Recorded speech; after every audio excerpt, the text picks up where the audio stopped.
Hello friends, welcome back to my channel. So మేము ఈరోజు సబ్వేకి వచ్చామన్నమాట. మల్టీగ్రెయిన్ బ్రెడ్తో మనం చికెన్ కీమా ట్రై చేద్దాం అనేసి. సో అక్కడ ఏంటంటే మనం ఫస్ట్ బ్రెడ్ సెలెక్ట్ చేసుకోవాలి. నేను మల్టీగ్రెయిన్ బ్రెడ్ చెప్పాను. సో తనతో చికెన్ కీమా వేయమని చెప్పాను అనమాట. ఇదిగోండి మనకి చికెన్ కీమా వేస్తున్నాడు. సో తర్వాత అక్కడ వెజిటేబుల్స్ ఉంటాయి ఫ్రెష్గా. సో మనకి ఏంటంటే మనకి ఏ వెజిటేబుల్స్ కావాలో మనమే సెలెక్ట్ చేసుకోవచ్చు. నేనైతే అక్కడ ఉన్న వెజిటేబుల్స్ అన్నీ ఏమని చెప్పాను. ఇదిగోండి క్యాబేజు, టమాటో, కీరా, క్యాప్సికమ్ అలా ఉన్న వెజిటేబుల్స్ అన్నీ వేస్తాడు. ఆనియన్స్ ఇవన్నీ. సో మనం ఓన్గా సెలెక్ట్ చేసుకోవచ్చు, లేదా మనకు కొన్నే కావాలి అంటే.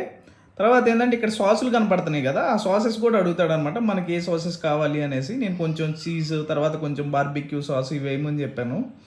సో అలానే వేసాడనమాట, కొంచెం స్పైసీగా కావాలి అంటే. ఇదిగోండి దాంతోపాటు నేను ఒక 2 కుకీస్ తీసుకున్నాను. ఇదిగోండి మా వాడు కొంచెం టేస్ట్ చేశాడు, పర్లేదు మా వాడైతే లైట్గా టేస్ట్ చేశాడు. లోపల యాంబియన్స్ అయితే ఇలా ఉంది. నాకైతే అరౌండ్ ఒక 360 రూపీస్ బిల్ అయింది.